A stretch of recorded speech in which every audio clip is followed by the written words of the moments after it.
বাবুদের লজ্জা হলো। বাবুদের লজ্জা হলো আমি যে কুড়িয়ে খাবো, সেটা ঠিক সইল না আর। তাই আজ ধর্মাবতার আমি এই জেল হাজতে, দেখেনি ষাটে শঠে। বাবুদের কাঁচের ঘরে কত না সাহেব শুভ, আসে আর দেশ বিদেশে উড়ে যায় পাখির মতো। সেখানে মাঝিরি ডানায় বাবুদের লজ্জা করে।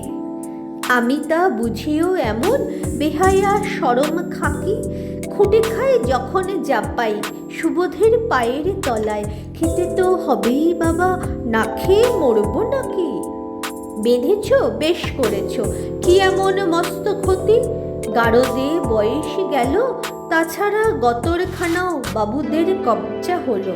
হলো তো বেশ, তাতে কি? বাবুদের লজ্জা হলো।